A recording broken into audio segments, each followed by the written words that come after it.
સુરતમાં સમસ્ત લીમદ્રા ગામ પરિવાર દ્વારા 8મા સ્નેહ મિલન સમારોહનું આયોજન કરવામાં આવ્યું, જેમાં તેજસ્વી વિદ્યાર્થીઓનું સન્માન કરવામાં આવ્યું। આ સ્નેહ મિલન સમારોહમાં મોટી સંખ્યામાં પરિવારના લોકો અને મહાનુભાવો ઉપસ્થિત રહ્યા। સુરતમાં યોગી ચોક કોમ્યુનિટી હોલ ખાતે સમસ્ત લીમદ્રા ગ્રામ પરિવારના 8મા સ્નેહ મિલન સમારોહનું આયોજન કરવામાં આવ્યું। જૂનાગઢ જિલ્લાના વિસાવદર તાલુકામાં આવેલા લીમદ્રા ગામના મોટાભાગના પરિવારો સુરતમાં વસવાટ કરે છે, ત્યારે તમામ લોકો એક સાથે મળી અને સુખ દુઃખની વહેંચણી કરે તે હેતુથી છેલ્લા 7 વર્ષથી સ્નેહ મિલન સમારોહનું આયોજન કરવામાં આવે છે। આજે 8મા સ્નેહ મિલન સમારોહમાં મોટી સંખ્યામાં ગામ પરિવારના લોકો ઉપસ્થિત રહ્યા। આ સાથે જ ગામના તેજસ્વી તારલાઓનું સન્માન પણ કરવામાં આવ્યું। આ સ્નેહ મિલન સમારોહની સાથે સાથે રક્તદાન કેમ્પનું પણ આયોજન કરવામાં આવ્યું, જેમાં ગામના લોકોએ મોટી સંખ્યામાં રક્તદાન કરી માનવતા મહેકાવી।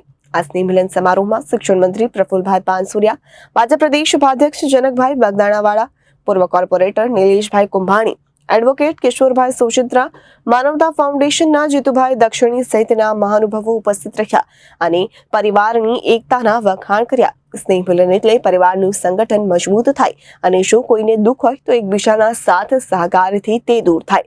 સુરતમાં દરેક જ્ઞાતિના અલગ અલગ ગામના લોકો વસવાટ કરે છે, ત્યારે છેલ્લા ઘણા સમયથી આ સ્નેહ મિલન સમારોહ થકી લોકો એકબીજાને હળી મળી શકે છે।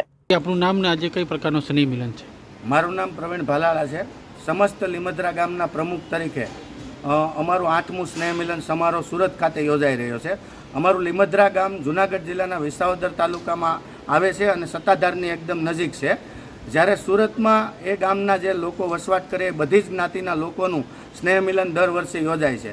આ વર્ષે અમારું 8મું સ્નેહ મિલન સમારોહ છે। આ સ્નેહ મિલનમાં વિવિધ સામાજિક, રાજકીય અને ધાર્મિક સમાજના આગેવાનો ઉપસ્થિત રહી અમારા ગામના જે વિદ્યાર્થીઓ છે એને પ્રોત્સાહન કરવા માટે અમે દર વર્ષે ઇનામ આપીએ છીએ। સાથે સાથે આ વર્ષે એક એવી પણ જાહેરાત થવાની છે કે જે વિદ્યાર્થીઓ માટે ખૂબ પ્રોત્સાહિત હોય અને એમને પ્રોત્સાહન મળવાનું હોય ભણવા માટે, શિક્ષણનો ગ્રોથ વધુ આગળ વધે ગામનો, એ માટેની દિશા નક્કી કરતું હોય છે સ્નેહ મિલન।